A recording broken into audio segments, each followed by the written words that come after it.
Hello, welcome to my channel. Here is Kayla from Jax Japan, and we're going to talk about the 30 things that shocked us in Japan and Tokyo. All right, yeah, let's start it So, off. yeah. Cheers.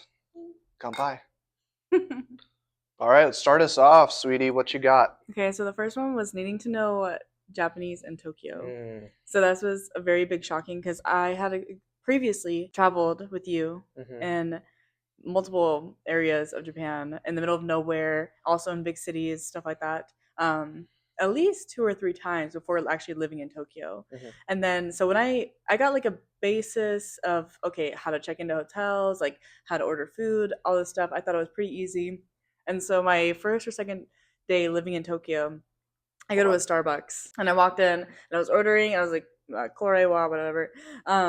And then at the very end, she asked like, "Oh, do you want it for here to go?" But I didn't know those words. It wasn't something that was asked a lot when we would go out because I guess we didn't order a lot of things to go. We would just like go sitting down areas and stuff like that. mm, Yeah, and so I literally I remember my face getting so red and I felt so embarrassed, hmm and I wasn't expecting to have. And like I remember saying like, "Oh, like English or like in Japanese." And like she didn't know any English, and Eigo so wakarimasu ka? yeah, and so she didn't know any English, and so she had to use kind of like sign language to help me understand. Yeah, what And was it? Tennai, or Tenai, what was it? Mochikairi. Like, there's some words like they're just used to saying, even if they think it's like, even if they know like, oh, this person probably doesn't speak any Japanese, they'll still use Japanese, maybe expecting you because you are in Tokyo, because you're in Tokyo that you'll know some things. and It that's was the thing. yeah. I really thought like I was good enough to live there. Like I knew how to go ask like, Mm. oh, what train station. I knew like how to ask like basic information. I was able to order a phone, and stuff like that. But I don't know, that one just like. Well, in the first like 3 weeks we were traveling around, like I was kind of handling all the Japanese situations. Like you didn't have to deal with anything like that, or not even just for 3 weeks, but like every trip we went on. It was when you got to Tokyo and you're on your own, and you're like, okay, I actually gotta. I don't have my Japanese teacher to help to Mm-hmm. help me with anymore. So I know, yeah, that was really hard, and even I struggle sometimes with like even just Starbucks orders because like or just ordering in general, if you're not used to it, it can be pretty difficult. So like even in Tokyo, yeah, you still, unless you're like even in like the big areas of Shibuya, that Starbucks you went to was Oh yeah, in, so I worked in Shibuya, and that's yeah, where the Starbucks was, and it was in Shibuya Crossing, or not Crossing, Shibuya Sky Building, Sky, yeah. Shibuya Sky. So it's hmm very very touristy area, hmm and I was having trouble. That's what was very surprising and shocking for me. Like yeah. it humbled me a lot hmm to be in that situation, but it also was very good because I was like, um, not cocky, but I was like pretty confident that I can just order food. But it really humbled me and made me realize like, oh, I still have a long way to go for even just like simple conversation wise. hmm So that's really motivated me to like want to learn more as well. Yeah, no, I agree. It's like you could be anywhere and you still have to know a little bit of Japanese wherever you go. Some places will surprise you though, like, you'll go to some places, everything's in English, like the waiter knows English, like everything's fine. But like, it can happen. Like you need to be prepared, like with at least some knowledge of the language so that you don't, that doesn't happen and you're sitting there being like, ten nai, what's that? Mm-hmm. It's like for here, yeah, it's a good one. It's a good one though. That's Mm-hmm. definitely kind of shocking. Even like a big city like Tokyo, like you still need to know Well, yeah, it's like Japanese. supposed to be like what, like the most populated city in hmm the world. Yeah. I'm sure like so many people travel there, so that's like another reason why I was like, oh gosh, I was like, Like there's people that travel there that don't know like anything about Japanese or Japanese culture, mm-hmm. and they get by. Two, what I got is the prices, which is crazy. So when I got to Japan, what we're used to in America, like going out to eat, for example, is like, what would you say? If you're going out to eat by yourself, what, like Well, 15 to 20 bucks probably almost per for a person. lunch? Like Yeah. $10 per person is like cheap, Yeah, almost for exactly. us. Yeah, $10. That's really cheap. That's like we're only getting like, Like we got a burger last night, and it was only 9.99, and we were like, what? yeah, just a $10 burger. We're like, whoa, and it was like a good burger. But like in Japan, like having lunch can literally be like $4 or $5. It'll be Mm-hmm. like 900 or 1,000 yen for like a set meal where you get rice, your miso soup, and a nice entree, or in a salad, all for like 1,000 yen, which right now is like $7, which is unheard of. And even like going out going out to restaurants or going out to like a pub or something, and like getting drinks and like getting lots of food can literally, like for both of us, it would be maybe 10,000 yen, which is like $60. And we have so much food. You don't have to tip, like Mm-hmm. things like that just add up. For example, I was living my paycheck as an English teacher in Japan was about, I think it was like per year about 3 million yen, which yeah, so that's like 20,000, 18 or $20,000, which is kind of like unlivable in America. Oh my If you're gosh. making 18 and $20,000, you literally can't The livable do wage in anything. our city, what was I actually looked it up yesterday. It It was was like 30 to 40. $40,000, No, no, no. 35,000. Poverty, I think, was 37. So you were Oh, living okay. below poverty, basically. Yeah. And I was living in like a little countryside in like Izumo, Shimane Prefecture, and I literally had so much like I was like thriving there. I was able to like go on trips. Me and me and Megan went on like a bunch of trips all out of pocket from my paycheck, and obviously you helped pay for a lot of stuff too. But we went on a few trips where I just paid for everything, and like I had no problem. I actually came back with like a bunch of savings. So even though I was making like unlivable wages in America, well, I was making unlivable wages like by American standards. I was actually saving money, like spending money, like going out to eat, every week, like getting all the groceries I needed, spending money on the things that I enjoyed without like any sweat at all. And Hmm. it's because stuff like going out to eat in Japan or groceries is like so much cheaper. Mm. Like my grocery trip per week would be like $30 USD, Wow. and that'd be covering all my breakfast and all my like breakfast, lunch, and dinner for like a whole week. And maybe I'd go out to eat like 2 or 3 times, and it'd be totally fine. So that was always like that was something that like really shocked me. And what's funny is that Japan is like one of the most expensive countries in Asia too. Hmm. So like you know, other parts of Asia might be like even cheaper, which is even crazier to me. Yeah. So, and you experienced that too, though in Tokyo, it's still pretty expensive, but even then, like it was still like nothing compared to like just Mm. a regular place in America. I think the most shocking thing for me price wise was actually the hotels, like how much you can get by not paying as much. Like I feel like in America, hotels, Or um, Airbnbs and yeah, stuff. Yeah. Airbnbs, like they rack up. They like kind of like we went to Mm, Savannah and it was like so expensive. yeah. And it was just like a small little hotel. It Hmm. was a good area probably, but like I don't know. Um, where Japan, you can like pay like what $200 a night and Yeah. get something like Get like a nice, beautiful like city view with like a piano all. bar on the like. Oh Oh my, it yeah. was so. I was very impressed by some of them. Yeah. And also like because the yen like keeps going down, like as an American, if you have US dollars, like you're just like it's just getting easier and like Your money cheaper. goes a long It's way. getting cheaper for foreigners, instead of Hmm.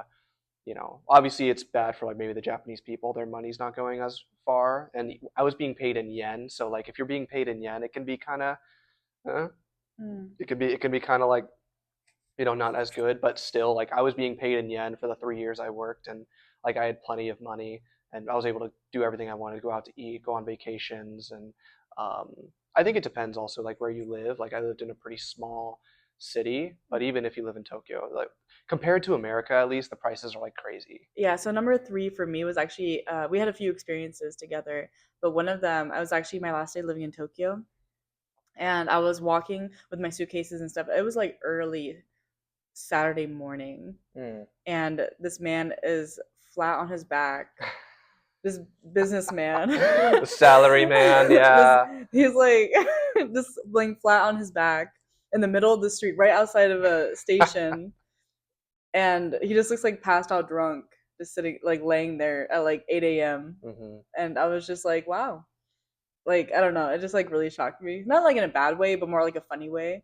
I Hmm. was like, he really doesn't like he must be living a really good life, just enjoying the nightlife.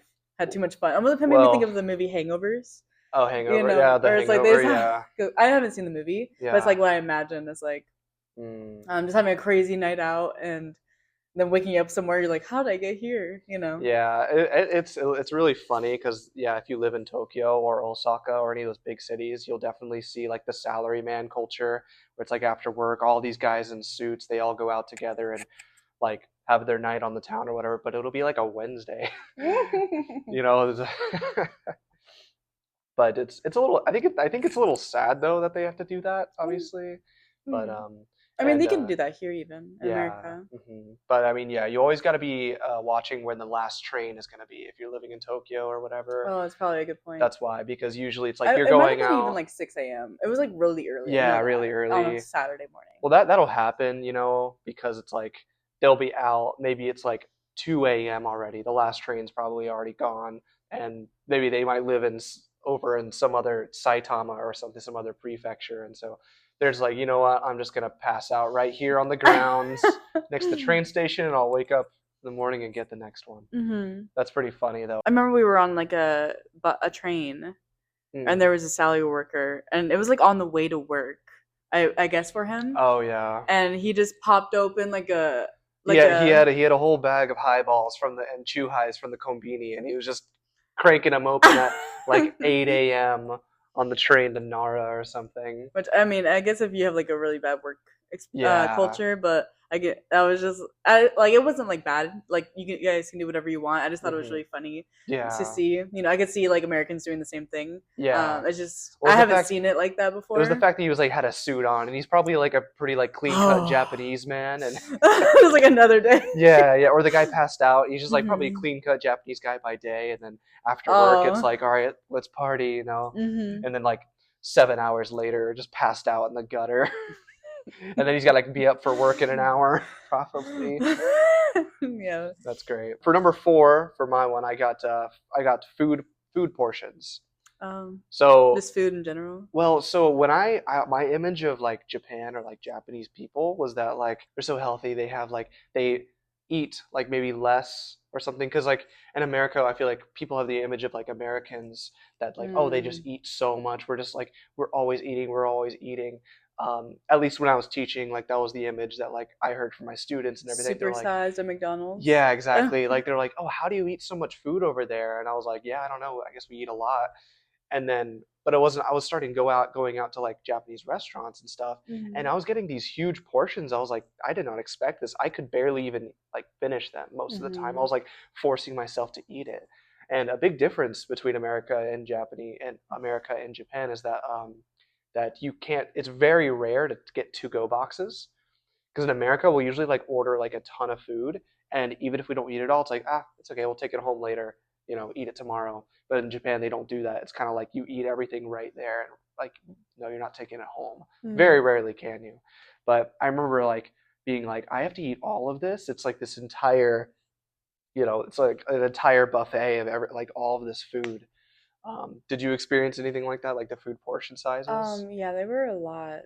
Although I was thinking more, I don't know why. This doesn't have to do with Japan, but I thought about maybe it's like just American does that. I Mm. don't know if that's a fact or not. But I remember in Italy, I ordering pizza, and it was probably the best pizza I had in Italy. It was the first day I got there, Hmm. and I wanted it to be. I only ate half of it. It was like a huge pizza, and they went, and I was like, "Oh, can I get a to-go box?" And they never came back with it. So I think they just Yeah. like took it, and Oh, I don't think they understood the like. I don't know if that's a thing in Italy or like in other yeah. countries in general. Yeah, all I know is America and Japan, so maybe it's just an American thing to get to-go boxes, but Yeah. yeah, that was definitely something that shocked me, was just how big, how huge the portion sizes are. Mm. And you Yeah. said like it being like unhealthier because when we Yeah. think of Japanese food, we kind of think of like the ramen. Mhm. Sushi is obviously pretty lean for Mhm. the most part, Yeah. but there are like a lot of things that could be considered like fatty, not Well, healthy. it's like we think of Japanese people in like society, and they're like they live the longest, they're so healthy. Like we think, oh, it's because of their food. Like maybe their Hmm. food is just healthier than America, and I think it probably is. But when you actually break down like the top 10 like famous Japanese foods, they're all kind of like deep fried, very greasy. Like ramen is like super high in sodium. Like tempura is fried, katsu is fried. You know, curry has a lot of sodium in it. Udon is like a ton of sodium and like a lot of carbs, noodles and stuff like Mm. that. Like like the Japanese food that we think of, even sushi is still like a lot of carbs when you think about it. It's a lot of rice. Mm. So like it's actually not as healthy as people think it is. Mm. But the difference is that Japanese people just like don't eat out as much as we do in the West. Like when we go to Japan, yeah, we're having all those foods because we want to experience all those foods and like and eat all these interesting things. But normally Japanese people like eat for dinner just like some rice, miso soup, and maybe like some fish, you know. Yeah, I think.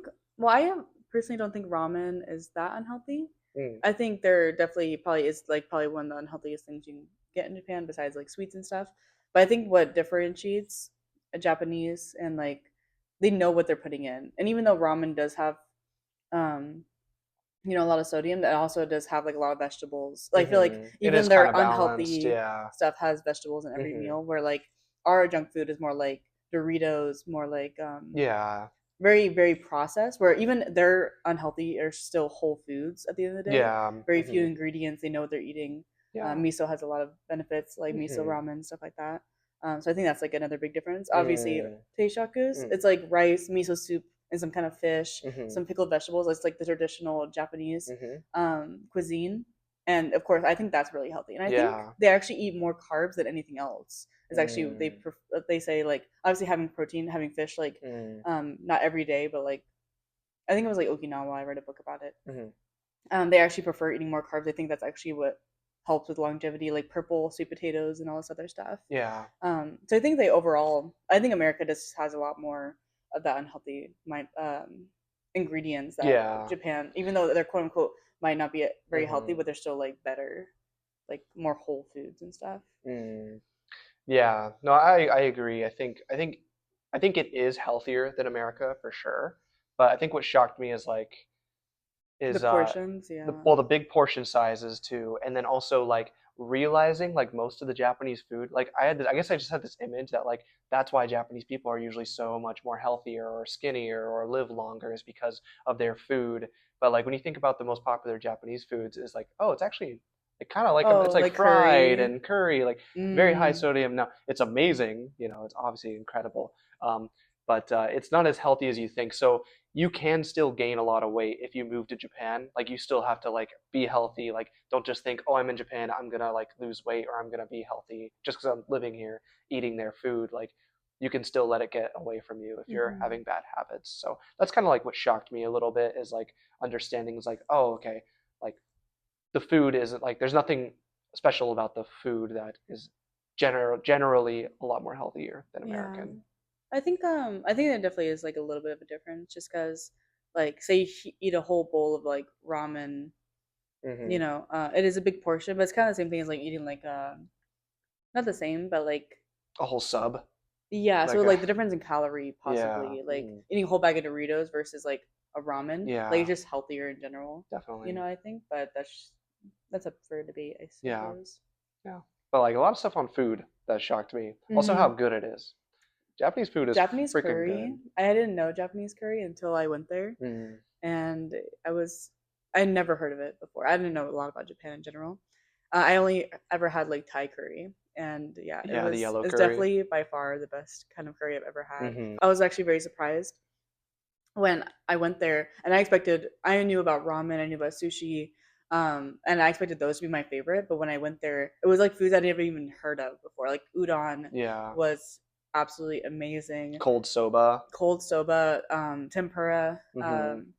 like eggplant tempura, something I never thought I would like, Yeah. was really good. Yeah, And yeah, curry yeah. was Japanese curry. by far. I went through like a when I first had curry, I got obsessed with it. I was eating it like almost every meal. It was so good. Hmm. Yeah, you always think of like when you think of Japan, you're like, oh, um, Everyone I talked to, whoever went to ramen, Japan, ran sushi, sushi. ramen, Yeah. sushi. But honestly, hot take, I actually prefer American style sushi, like the rolls, Mm, than now. the I sushimi. think the fish is better in Japan. Like the quality of fish is obviously better because they just they catch it like that morning usually. But as far as the type, like I think just like the regular nigiri sushi that they have, like a rice with the fish on top, that's good. But like something about the sushi rolls, like a tuna avocado or a spicy tuna roll, like those will always be like close to my heart, like what I think of sushi. So Mm, not knocking Japanese sushi, it's amazing, but but like there's better stuff in Japan in my opinion. Like you said, udon, mm, ramen, or yeah, different types of ramen, and Japanese curry. katsu, like real Japanese katsu is like Hmm. amazing. So yeah, a lot of things about food. So if you ever go to Japan, like be prepared. Like the food is probably one of my favorite things about Japan and always will be. Like one of the things that didn't shock me about food, but definitely blew me out the water. Is like I expected matcha and green tea. I've Mm, always had green tea when I was like in high school. mm, I drink it like 3 times a day. I love green tea, no mm-hmm. sugar or anything like that. Just like straight green tea. And then when I went to Japan, like The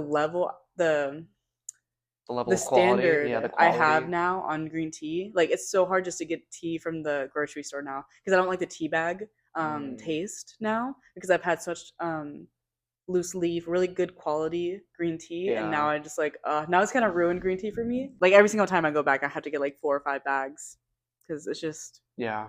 I love it so It's much. a different level for sure. Five would actually be natural disasters for me. So I knew about earthquakes and volcanoes, and that was a big reason why I didn't really want to go to Japan or ever leave the Mm, country, leave my safe little like area of the world where it didn't really have a lot of that stuff. I never wanted to go to California for the same reason, mm-hmm. like just no interest in wanting to be in partake in that.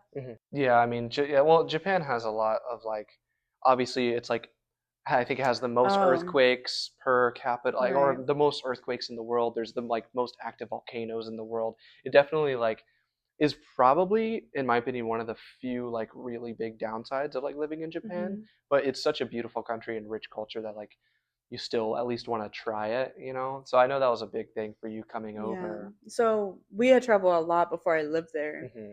and we hadn't experienced anything. Like Hmm. we've seen like um smoke from volcanoes and stuff like that, but like nothing crazy. Yeah. And I remember my first night in Tokyo. It Hmm. was like, and oh my goodness. So I came back from. So he lived about an hour and a half flight, about an hour flight from Tokyo, Yeah. and so I actually missed my flight that morning. So I ended up having to Hmm. go later in the night, and I finally get there, and I'm trying to figure out where to go.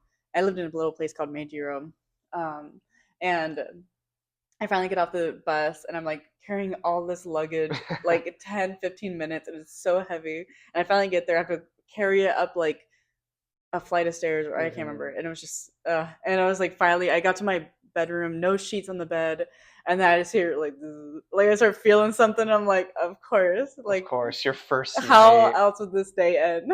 It's just funny because I lived in Japan for 3 years and never experienced one earthquake, which is kind of crazy. But where I lived in Shimane, I think Shimane is like it's like the safest prefecture in Japan as far as earthquakes, natural disasters. So I was really lucky I never experienced one. But you were experiencing them like every single day in Tokyo almost, even It like was like, little shocks. yeah, it was like clockwork. It was Yeah. like, oh, every like night, not every night, obviously, probably like every 3 to 5 Hmm. nights, Yeah. you would feel something, and it wouldn't even phase me at the point. It was like always like 9, 10 p.m., and I'd just be like, oh, okay, it's another one. Like, Hmm. and I thought feeling it, or my mind feeling an earthquake, like I was like really scared of earthquakes. But when I was actually, obviously they can be very dangerous. Hmm. I also felt very safe in Tokyo. Hmm. If it was anywhere else, probably I would feel a little scared. But I know how safe Tokyo is and how much they really Hmm. um, Yeah.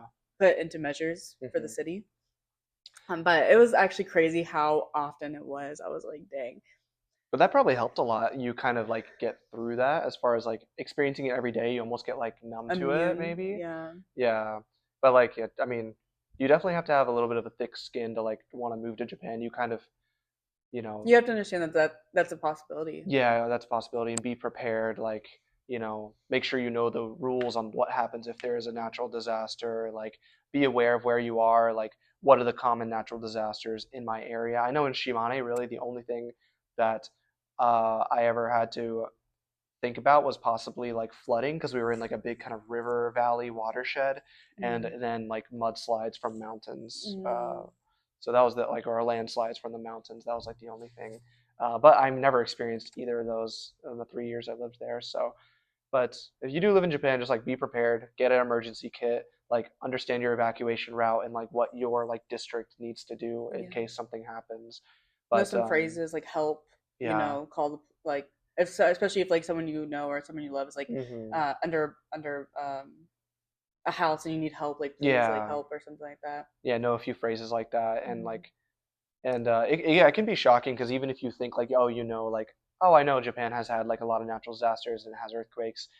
You don't know until you actually feel one, Hmm. obviously, because like I never felt one, but like from what you told me, it's like it's terrifying. Just Mm, feeling the ground shaking, and I've seen videos and it does not look fun. yeah. So definitely, And yeah, I've been watching a lot of videos about it and like seeing like I haven't experienced this, but seeing like literally the earth like start cracking and stuff. I've yeah, like seen the asphalt on the videos. road, yeah, Yeah. really scary stuff. Yeah. The other thing we experienced, Caleb took me to this island, which ours like very peak, and Oh peak. yeah, so we went to Kyushu. We were in Kyushu, Kirishima. It's beautiful, amazing region in South Japan, but does have a lot of very active volcanoes. Is that what you're It talking was the about? most active volcano in Yeah, Japan, Sakurajima and he refused to tell me in Kagoshima. Yeah, because so I'm a scaredy cat. well, yeah, I just didn't want to. I didn't want to tell you about it because I knew she probably wouldn't want to go. But it's And so beautiful. it was very beautiful.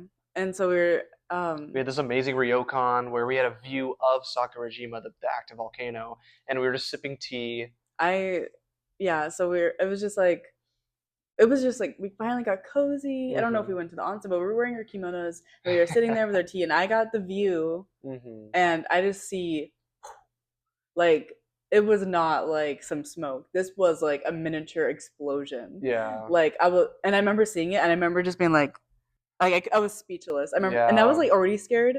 Like my biggest fear is not being able to come back to my little sisters, not being able to see them grow Mm, up. yeah. Knowing my dad would be so sad something happened to me. You know, and like I just remember just thinking of my little sister and be like, oh my gosh, I have to like be safe for her. Little did she know that Sakurajima does that like almost every other day, But but he I didn't didn't tell tell me. because I just thought, I'm sure it won't happen, or if it does, like, it'll be fine. Like, so she saw it and she was freaking out, and I was like, oh yeah, yeah, so that happens like every day here, so don't worry about it. It's totally safe. I was having nightmares.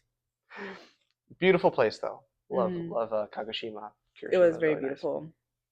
Next one for me actually has something to do with my experience working in Japan at schools, and that was, I would say, probably how disciplined Japanese schools are and how disciplined that the students are, and how they're taught from a very young age at like, you know, keeping things clean, keeping things neat and tidy. Like every single day at the schools, they would have a cleaning time, basically twice a day, one in the morning and then once after lunch. And everybody, the staff, the students, anyone who was on the school grounds, were all like, picking up a mop, a sweeper, like cleaning the desks, cleaning the floors, everything, which is really crazy to me because in America, obviously, we just have like janitors at our schools, and like the schools can be kind of filthy sometimes, but like in Japanese schools, they're like spotless. It is Pristine. so nice, yeah, and like the floor is like shiny wood floors, and like everything's pristine.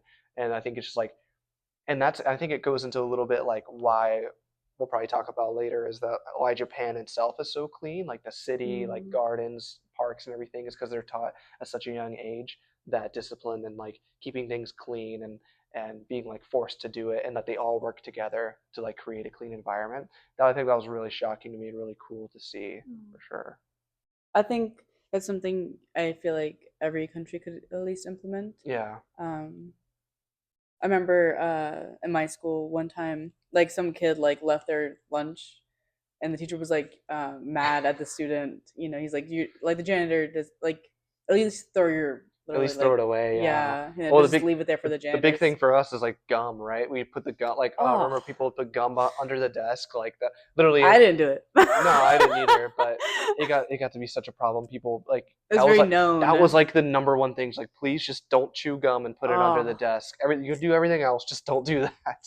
yeah. Yeah. But anyways, yeah, the cleanliness of the schools and like how disciplined the students were. There's still like a lot. There's still, some, probably bad kids and delinquents and kids that would try to like, tease Mm. people or tease the teachers and everything. I think what was really interesting, you told me was that you had to have different, well, which probably would have helped, having different outside shoes versus inside shoes for the Yeah. school. Oh my So, gosh, like this, yes. he said, like the floors were just spotless because you couldn't wear your outside shoe, but Yes. it probably was like a big pain to have to like change them. Oh yeah, I had to buy two new pairs of shoes and like leave them at, so like I had to buy extra shoes for my two schools I taught at. So it's just like it was, and like especially when you have like the winter boots and stuff when it's really snowy and like having to change them and everything every time you go inside or outside. So that can definitely be a pain, but at the end of the day, it is kind of cool knowing like the floor is so clean you could literally like eat off of it because no, obviously never. But the floor is so clean that like you can, it's just very nice. It's very everything's very nice and clean and neat. I think that's really cool. Hmm. Our experience with Mount Fuji.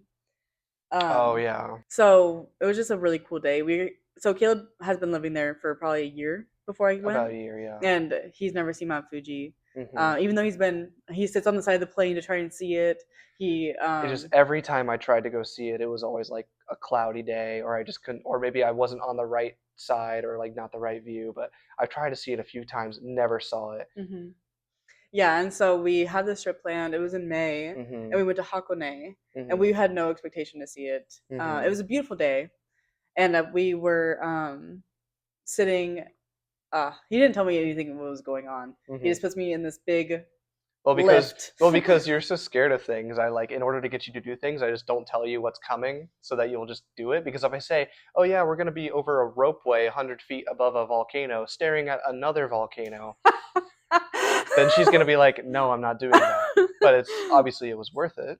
hmm Hmm. Yeah, and so we were getting on this lift, and I knew we were going to see possibly Mount Fuji. I Hmm. knew the big sign said on a clear day you can see it, and so we kind of, because of saying that, I kind of imagined it being really far away, and Hmm. so thinking like, okay, it must be like pretty far away. So we're thinking about like maybe this big. Hmm. We were like looking around, and like we are like, oh, maybe that's it, like Yeah, just really like a far little away. any kind of pointed mountain. You're like, "Oh, I think that's Mount Fuji, like 100 kilometers that And way." there was like a few other people in the lift with us, and I just remember Yeah. this little kid. And I remember looking this way, and the little kid's like, Mount Fuji. And I look forward, and we go over this hump, and Mount Fuji is It's huge. huge. It takes up like the whole sky. It I is remember just insane. being, I literally couldn't even move. I was like holding his hand so hard because I was like, holy crap. Like, it's huge. Yeah, Hakone, you get like an incredible view. You're actually way closer than you think. And especially if you go up that ropeway at Hakone that gives you that view, like it's like right there. And you always see Mount Fuji in pictures and it looks amazing. You're like, "Oh, that's so like symmetrical," but you don't realize how huge it is. It is like way bigger than any mountain in Japan, like by far. Yeah. I was, it was crazy. I was Hmm. like terrified until we got to the ground. Hmm. And, like, I was literally just like squeezing his hand. He was like, are you okay? Like, I was like, I can't remember my face, but I was like, oh my goodness. Like, it was kind of cool too. We were living in the moment, didn't really take any photos. Like, I literally Yeah. just couldn't even take my eyes off of it. I was like, holy Yeah. cow. Yeah, if you ever go to Japan, like I know it's kind of a touristy thing to do, but like try your best to see if you can like, get a good view of Fuji. It'll almost like change your life on like what you think about like nature and mountains, how hmm big and beautiful that thing is. Yeah. Really shocking for sure. Yeah. I wouldn't climb it personally, but No, no. I'm more of a I've looker. heard climbing it is a little overrated. I mean, it's probably cool, but you have to pay now. Like, there's so many climbers. You're basically like waiting in line to climb the Mm, whole time. And yeah. also, like, I think looking at Mount Fuji is probably the best thing, right? If Mm, you're on top of Mount Fuji, you can't see Mount Fuji. hmm Maybe once in my life, maybe we'll try to climb it. Yeah. We'll see. My next one actually has to do with that same trip, and that is Japanese ryokans, specifically Japanese ryokan food. Now, if you ever go to Japan, like definitely ryokans are like a must try, just to have that experience of like kind of staying in like a traditional Japanese inn, wearing the yukata, like being like sleeping on the futon, like um, trying out the onsens and everything. But the food is an entirely different experience and something I was always looking forward to when going to Japan. I had gone to a few ryokans before and had like the ryokan food. I think it was once before you came, and it was like incredible. It was like these like amazing courses of like all these traditional Japanese foods, and they were so good. But a lot of the times it can be hit or miss based on what you get. And so when we went to Hakone, we stayed at this one ryokan, and like the thing is like you don't know what you're getting. Like they'll give you kind of like the menu, the kondate as they say, but it's like written in such old Japanese, like even like I'm sure even like fluent Japanese people don't even know like what it's saying, you know. So you don't know what's coming, and then when it does come, it's like in a way, it's in a form you have no idea like what it is. You're just like, oh, it's just like this little ball. I don't know what this ball is. I guess I'll try it. And then obviously you tried it and what happened when you tried it. You're talking about the eyes? Yeah, you like bit into it and you were like you just saw like eyes. Yeah, a lot of eyes. It was It like would be these like, oh, let me try this yogurt. And there's like little worm, not like worms, but like little things. there's like these tiny little fishes in it that they Yeah. have And it it's like like, oh, wait. or like little tiny little shrimps with like the eyes in it and you just like Yeah. don't even know.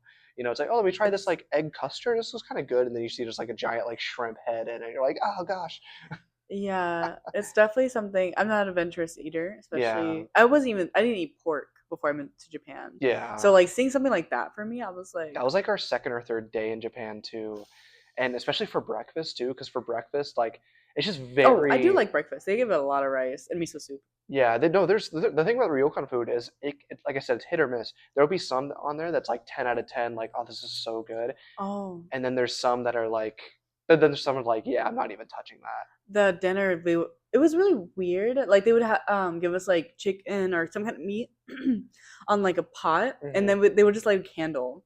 And Yeah. so for Americans, I think you brought your parents there, and they were like, "This isn't cooked enough," you No, know. so they brought us. It was like eggs and like a sausage link, like raw Mm. sausage, and they just lit the candle, and like it literally already went out, and the sausage is still like bright pink, and like Your mom's like, "Can we get another was candle?" like, can we get some more candles? Like that is not done, you know. So it's just like it's a really cool experience. Definitely recommend you doing it, It's very but different though. very different, and it can be really good, and they give you so much food, Hmm. but like it does feel a little bad because I feel like we waste a lot of food as well because like there's some of it where it's like yeah, I'm sorry, I'm not gonna eat that. Like it's that I can't, you know.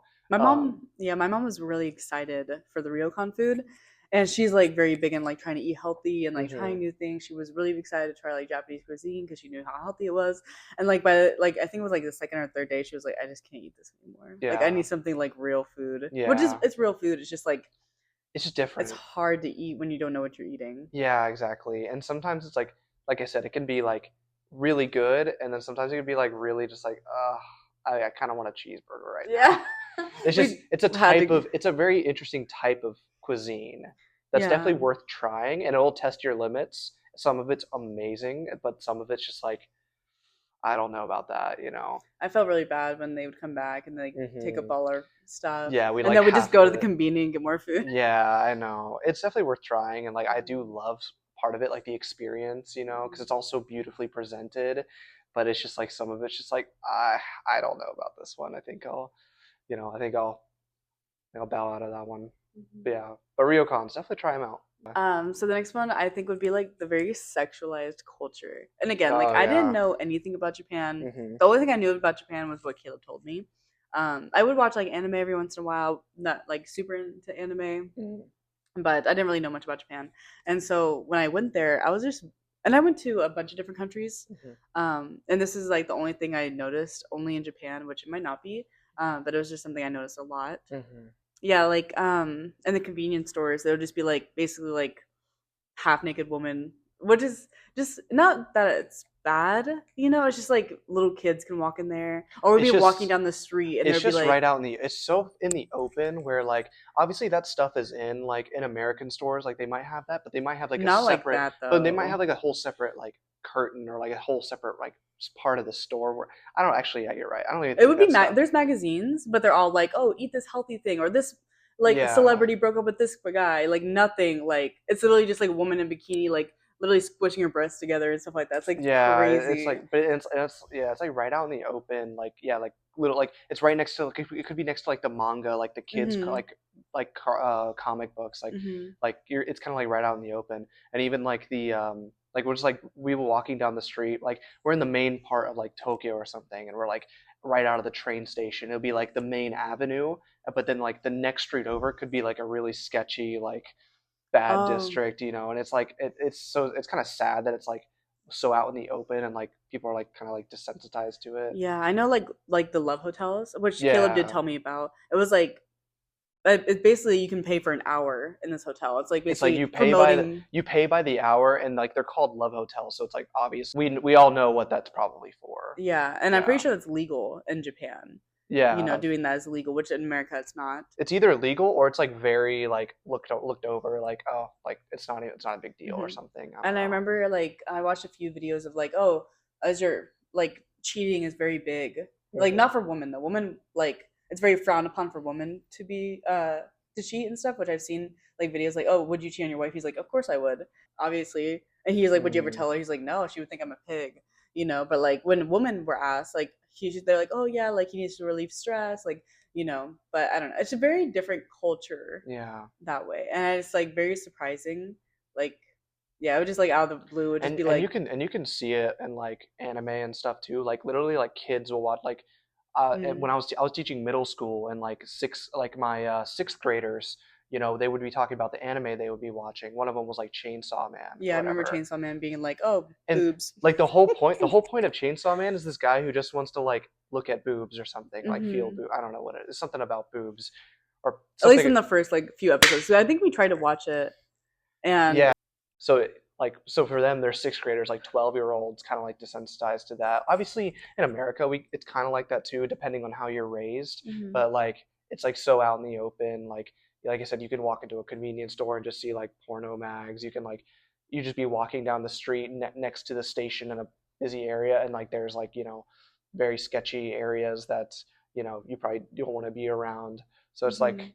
yeah, it's just like very out in the open, and like I guess their culture is kind Well, of desensitized to that. yeah. Yeah. So in America, there's actually laws where like dance clubs or like strip clubs Mhm. and stuff have to be in a certain vicinity of like Yeah. schools and like very Mhm. important places.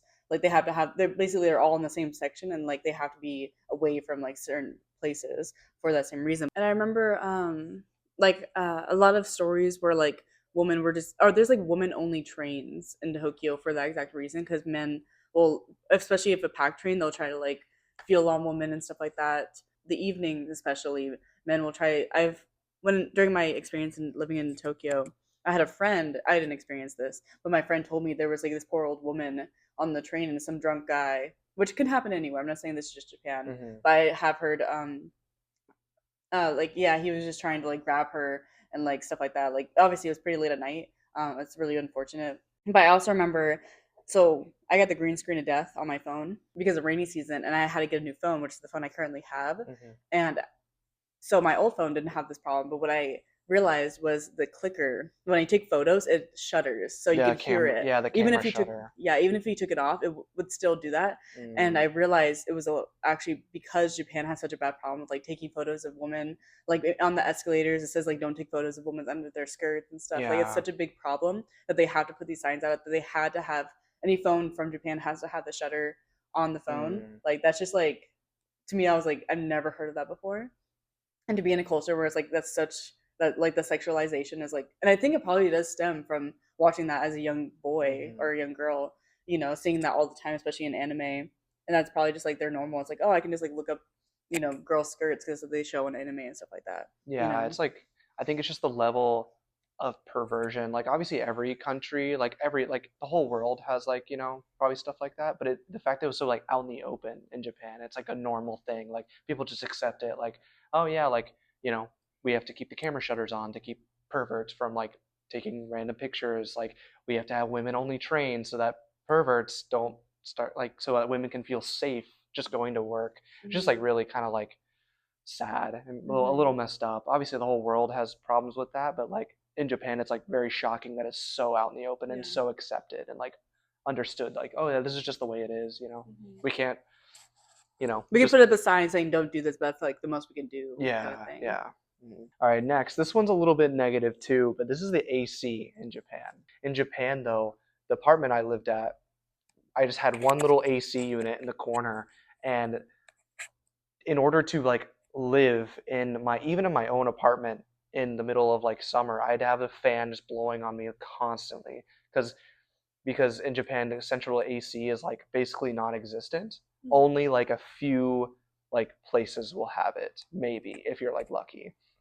And so it's all like these separate air conditioners. And so like I remember when I was teaching, like because the cost of utilities are so high, they're not allowed to like put the AC down to like a certain level. So it was like the lowest they could go was like 75 or something, which is like Gosh. for how hot Japan gets in July and August, like you're trying to teach a class and you're like literally just like having like a fan, like a handheld fan, like just sweating trying to teach because they're not allowed to turn the AC down lower. or some classrooms wouldn't even have AC. Only the teacher's room had AC. Yeah. Didn't you So, say like some of the kids were like literally sweating and oh like yeah, and like they had masks on, and so like kids are literally just like they're trying to learn and they're just like sweating. But it's kind of like I guess part of the discipline. They just kind of learn to deal with it, Whereas me mm, as an American, I'm growing up with we're very amazing fortunate. AC. Obviously, I know the utility bills are a little higher in Japan, just because of where Japan is geographically, and they don't have a lot of natural resources there, so that's why. And so they save energy, which is really cool. It's really amazing that they can do that. But like in the summer, it gets brutal, and even in the winter too. The insulation of like my apartment, it would get so cold. Like I'd have the kotatsu, which is like this thing. It's like a little heated desk. I'd be like under that thing, like in like my hoodie, like gloves on in winter because it was so cold, and like my heater wouldn't work very well. Um, and then in summer, I'd literally have to be like, have a fan blowing on me all the time, and like I remember work would just be brutal in the summer. So like the AC, I remember like when we'd travel, like every time we'd go anywhere, we'd just be drenched in sweat, like getting to the hotels. And some hotels, like you couldn't even put the AC down below like 73, Mm. and like we would just be like sitting in bed at night sweating. Yeah, I remember it was actually the same when we saw the explosion. They Yeah, were like, okay, no one can touch their AC. Like the whole hotel had to be at the same temperature. yeah. I don't know if they were preserving, like you Mhm. said, but we were like, wait, what? We don't even like. Usually we can at least adjust it to some degree, Yeah, but yeah, that one was like it was hard. yeah. So my advice is to travel in Japan in the spring and fall is I think the best. Hmm. It can get really cold in summer. I mean, it Oh, can get really cold in winter, but the summer, like there's some good places definitely to go. Like it's beautiful, obviously the nature, but like be prepared. Like it's gonna be hot. well, some people do like the hot weather, like living in Florida. Mm, I don't personally like Florida for the weather specifically, but some people like I would never live anywhere else. Like Florida is my home. Like they love yeah. hot weather. So if you like hot weather, definitely do that. But Hmm. something that did help as well was the cooling sheets. They're like face cooling sheets, Yeah. and they're so cold. You can rub them all over your arms. You can rub them on your face. Like it is so refreshing, especially Mm. like yeah, That and some that helped a Picari, lot. that and some Picari sweat. We were just Hmm. downing Picari sweat the whole trip in summer. So, I'm bringing yeah. like a little mechanical fan or like a regular Hmm. fan, just like or umbrellas. I Yeah, remember I that got an block the umbrella. It sun. was amazing. It definitely helps. Even now, I'll use it. But yeah, so don't really count on the AC to really cool Hmm. you off if you live Yeah. in Japan. Just understand it's not going to be as strong as in Oh, America. oh yeah, like the trains as well. You got to Trains, be really yeah, careful because you can definitely get overheated yeah, if you're definitely. used to I AC. don't understand how people in Japan wear like they're wearing like long sleeves and to protect the sun and everything. Like how they're so like Like wick, like sweat wick. I don't know, but like Yeah. people will be wearing like this outside in Mm. like July. Crazy. Okay, so the next one I would say is onsens. Oh yeah, So again, like I did not know anything about onsens. All I know you had to be naked to kind of be in an weird. onsen. Yeah, and I was like, and when Caleb told me about that, I was like, what? And my mind, I was like, oh, it's like same, like both sexes were in the same No, bath, which obviously still happened.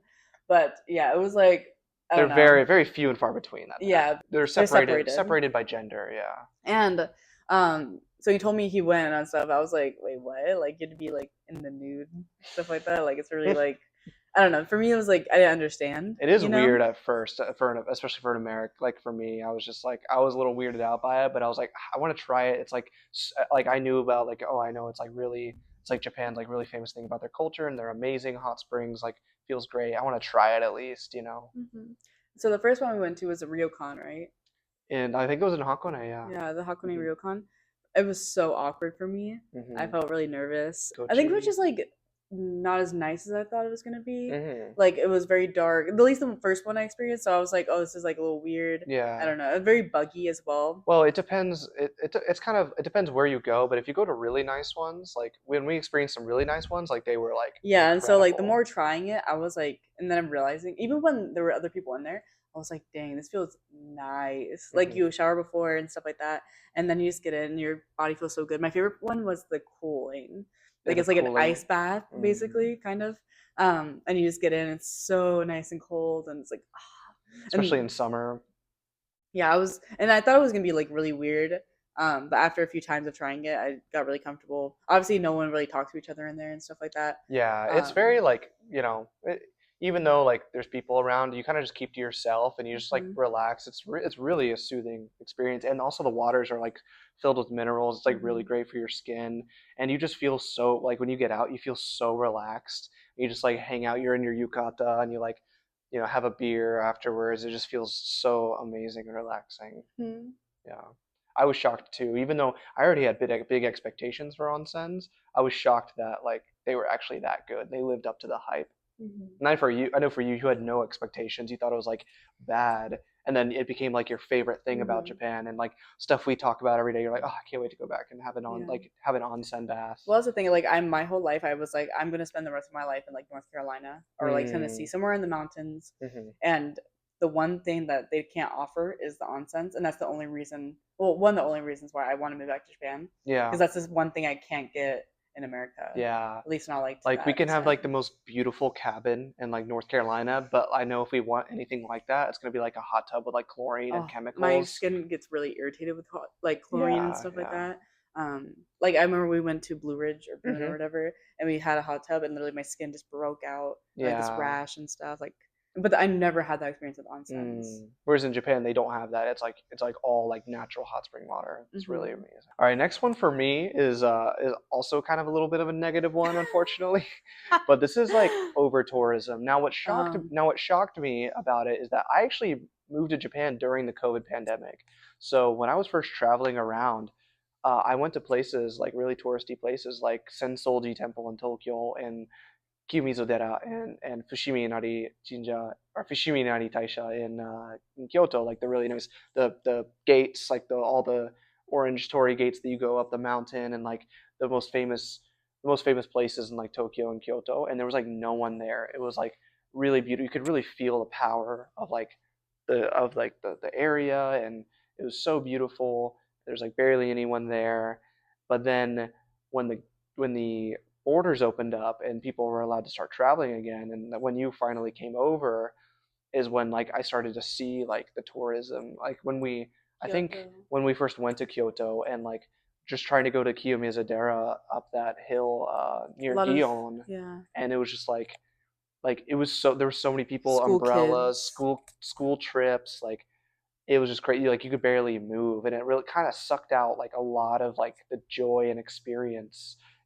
So many people there just trying to take pictures and like take videos and stuff, and so like you could really not really enjoy yourself because of the crowds. Well, yeah, I will say this is also again like a personal preference. Just like the heat, I'm just not a big person with heat, but I'm also not a big person with crowds. Hmm. There are some people that probably will go and be like, "Oh wow, this is amazing!" Like I don't mind, Hmm. but that's just like a personal thing for like me at least, where it's like when it's too crowded, it feels very claustrophobic. Like I like having my own space, and it's just like crowds can, and it just like it's just a Yeah, personal preference. Like the crowds, it might not ruin your experience, but it's just something that was like, dang, this is like packed, yeah, yeah, exactly. So I was really surprised at that. I mean, I think like this was like the start of when like going to Japan became a huge trend too. So like Mm. so many people started coming over, and it's still like I think Japan just hit another record for like most people to travel this year in the first half of the year. Like 22 million people have already traveled to Japan this year, and Mm. so like I can't even imagine going. Like even I'm sure Kyoto is like even worse right now with what I've heard and like a lot of over tourism spots. But the thing is like so like there's places like that in like Tokyo and Kyoto and Osaka which are so crowded, but then there's also places in the countryside that are like magnificent, like so beautiful, but no one goes and no one knows Well, about it. yeah. So that's the thing is Kyoto. Hmm. There's like that very busy, packed road, Hmm. but right next to it, it's like calm. So it's like Hmm. if people were just to broaden Yeah. their not like go on the same path, the Tokyo, Yeah. Kyoto, even if they did, like going outwards from the busyness, Hmm. and like there's so much beauty in Japan, Hmm. but But um, everyone sticks to the same like route that they see in the travel guides, and so like it can make some places like almost like not even worth going. Like if I was like planning a Japan trip for like someone who never gone before, I would like be like only go if you like absolutely really want to, and if you do, go like really early in the morning or like late before it closes or something. mhm, Like don't go in the middle of the day. It's not even going to be worth it, yeah, But there's if a you're someone who doesn't mind crowds, then I'm sure it's yeah. fine. But for us, like we definitely like to take our time, enjoy like the atmosphere. And when you have like 1,000 people trying to They're take like trying pictures, to push you and yeah, like you got yeah. umbrellas like hitting you in the face. Like that, it doesn't even make it like fun. So Mm, I was really shocked at that. Like just the amount of people like living, not on top of like an already pretty crowded place like Tokyo or Kyoto, but then there's the amount of tourists there as well, and like school trips just mm. kind of make it crazy. And I think like when me and you went, we did the pagoda Oh, the In pagoda Kyoto in Kyoto, at yeah. night, and it Oh was yeah, nobody. And then I went again with my mom. So I think going at night or again like in the morning was yeah. like really the best time to go. Yeah, do your research on like when you think is the best, like when the least amount of people go. It's usually early in the morning or like at night is like the best time. Like Sensoji Temple in Tokyo, like at night there's like barely anyone there, and then the Hmm. temple's all lit up, and I think it looks its best. Hmm. So yeah, definitely just be wary of over tourism. Do your research. Don't just do the same thing everyone does. Like try to find your own route. Like you said, in Kyoto, there's like the one main street. Literally go like 2 blocks to the left. You'll see probably an even more beautiful temple and no one there. Hmm. So it's just kind of That's kind the of way what it we is. did. Hmm. We found some really beautiful like little gardens and like temples Yeah, and yeah. stuff. And there was like no one there. We had it all Hmm. to ourselves, like even like in the middle of the day. So Hmm. just kind of do your research and go off and explore and go off the beaten path a little bit. Hmm. All right. So the next one is actually like I don't know if it's hospitality or politeness, Mm. but when we were there, like in America we have this, but not to I don't know. So considering there's no tipping, Hmm. like I will give a big tip and they'll always be very grateful in Hmm. America, or even if a small tip, they would be grateful. But in Japan, they do like 100%. Like they Mm. treat you like you're the most important person in the world, even Hmm. without tipping. Like they like that's just who they are, like how they were raised. I don't Hmm. know, but like every time we went, like hotels, restaurant, like they were always so nice, and that I've never been treated like so kindly. Yeah, like they go just like out of their way to make it just an amazing experience. Like you go to a ryokan and they're like wiping down your suitcases and stuff Mm. before they let you in, or they're giving you like top class service, and like you almost want to like give them a tip or something, like because you feel bad. It's like, no, you're doing too much. Oh, and they're like doing the elevators for you. They'll go up to your floor and let you off, and like it's Yeah. like little things. It's like, oh wow, they Hmm. really like want you to feel Hmm. like important, At you know. restaurants too, like they'll give you like Hmm. the very like amazing service, and like everything comes out great, and you don't, there's like no attitude, there's no like Hmm. there's no like, oh, you better be nice or I'm going to spit in your food kind of Oh, a thing. yeah. Which obviously that goes both ways. Obviously, don't be jerks to them, Yeah, you know. definitely. Well, it makes you want to like treat it with respect too, Hmm. because they treat you with so much respect. You're like, oh wow, Yeah. I want to pass that on. It's really nice. And like on like flights too, like you experienced like flying with JAL, and then like you had to go to like what, Turkish Airlines or something, and like the dichotomy from that Hmm. was crazy. Man, JEL is nice. Yeah, I've never flown the other one, ASA, ANA is good too. Yeah, ANA. it's like the same. Yeah, it was Yeah. Hmm. nice. And yeah, everyone's so nice. Hmm. Yeah. No, I mean it is kind of like their culture. Like they have like the whole like customer is God. Mm. That's kind of like what they expect. But it's just cool that like they expect like 100% hospitality, 100% politeness, and like treating treating the customer like in the utmost respect. Hmm. You know, where in America, we'll have good service too, but it's more of like because they're trying to get a good tip. It's more of like Mm. a monetary thing. Where for them that they don't get tips, it's kind of like their salary is set. They're just doing it because that's how they know is a good job. That's what they know Mm. is a good job. Yeah. Yeah. So like even if like they're a convenience worker, they're still going to do the best as Yeah. a convenience worker. Yeah. You know, for them it's like, oh, just because I'm a convenience worker, like doesn't mean like, you know. Doesn't mean I get like even like at McDonald's, like people will be like smiling and like Oh yeah, and it's in Japan he in means. Japan and McDonald's, like people will be like smiling, like so Hmm. happy. It's like you're working at McDonald's, working at the workers at McDonald's, like will just look like so depressed and like don't care at all about their job and everything. But Yeah. like they act like McDonald's is what they wanted to do with their life. Like that's how, like the drivers, like the taxi drivers, everything. It's like they act like that's like what they want to do with their life, and they like put their all into it. So that's Yeah, really like cool. every single thing, no matter what they do, like they're putting Hmm. their all into it. I thought that was really, really wonderful. Well, speaking of McDonald's, my next one actually is freaking McDonald's. Japanese McDonald's in Japan. Yeah, is crazy. So like I've always been one, like I grew up eating McDonald's and stuff. Like I always liked it, but I got to a certain age where I stopped eating it just because like, oh, I need to like take care of my health. Like I can't be eating McDonald's every day. So I didn't eat it for like a very long time. And even when I did, I was always kind of like, like it's good, but it's like kind of doesn't taste that great. But like when I started living in Japan, literally like you can barely ever get breakfast anywhere. But McDonald's has such good breakfast. They have like the McChicken, but it's like for breakfast, like the McMuffin, but it's like for breakfast with the McChicken. It's so good, and like everything at McDonald's there in Japan, like the fries are always fresh, like the burgers always like comes out great, Mm.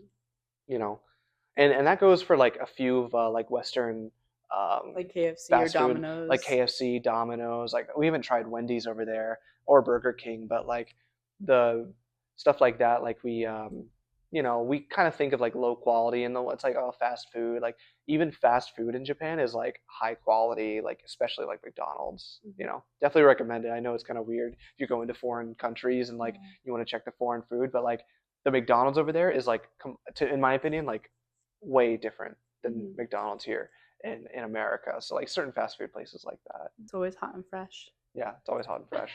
All right, what you got next? Safety. When we were traveling in big cities, Hmm. there were like little kids just walking around by themselves. I've never been to New York City, Hmm. but I know in America, like kids walking around even down the street, like by themselves, like where's your parents? Like that's Hmm. unheard of. It's very kidnapping and stuff like Hmm. that.